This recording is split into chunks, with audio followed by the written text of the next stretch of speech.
The first thing anyone noticed was her hands shaking. Not from fear, but from effort, as they moved with quiet precision in the air, shaping meaning where sound could not exist. In a glass and steel corporate tower where voices echoed and egos were loud, a shy intern stood at the reception desk, silently bridging two worlds. She did not know that high above her, behind tinted glass, a man who controlled billions had stopped everything he was doing to watch her. If you believe that kindness still matters in a world obsessed with power and titles, take a moment to like this video, share it with someone who needs hope, comment your thoughts, and subscribe to the channel for more stories about second chances and unseen heroes. Her name was Anaya, and she was invisible by design. An intern from a modest background, she dressed simply, spoke softly, and tried hard not to be noticed in a company where confidence was currency. She had grown up translating the world for her deaf father, learning sign language before she ever learned how to raise her voice. At home, silence had never meant emptiness. It meant attention, patience, and love. But in this office, silence made her seem small. Other interns rushed past her, laughing loudly, showing off ideas they barely understood. Managers rarely remembered her name. She was useful, polite, and easily overlooked. That morning had already been difficult. She had spilled coffee on her only formal blouse and spent half her break drying it under a hand dryer in the restroom. She had overheard two employees joking about interns being replaceable, their laughter sharp and careless. By the time she returned to the reception desk, her chest felt tight, as if she were shrinking into herself. Then she noticed the elderly man standing near the entrance, clutching a folder and scanning faces with visible confusion. Most people walked past him, assuming he was lost or waiting for someone else to help. Anaya noticed something different. His eyes followed mouths instead of movements, and his posture stiffened each time someone spoke quickly at him. She recognized the signs immediately, the same ones she had seen in her father for years.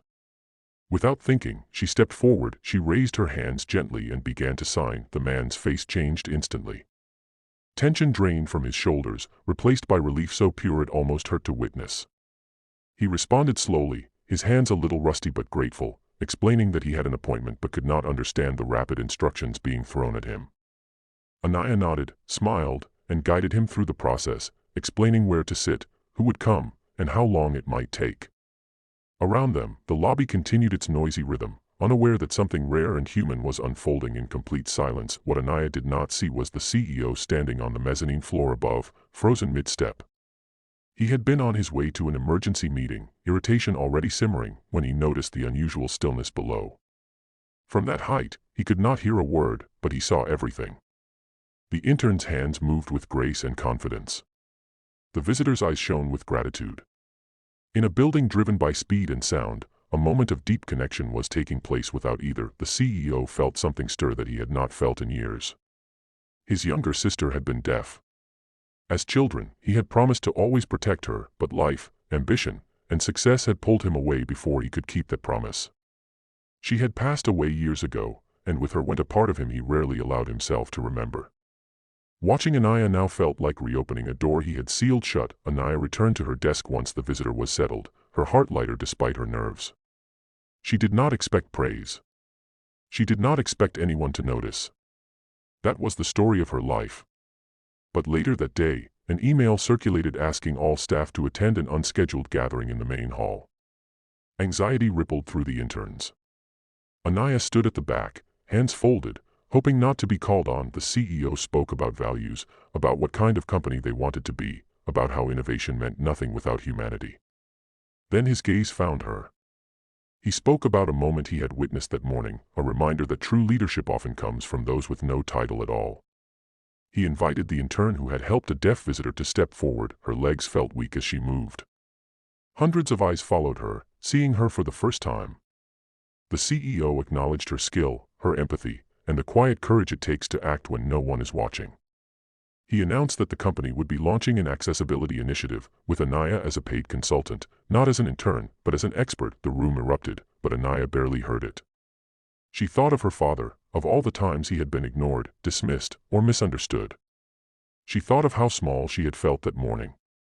For the first time, she felt seen, not for being loud, but for being kind. In the weeks that followed, her life changed steadily, not magically. She still worked hard. She still doubted herself. But now people listened. The company installed sign language support, trained staff, and opened doors that had long been closed. The deaf visitor returned one day, just to thank her again, his gratitude as warm as the first time. Anaya understood then that power does not always announce itself.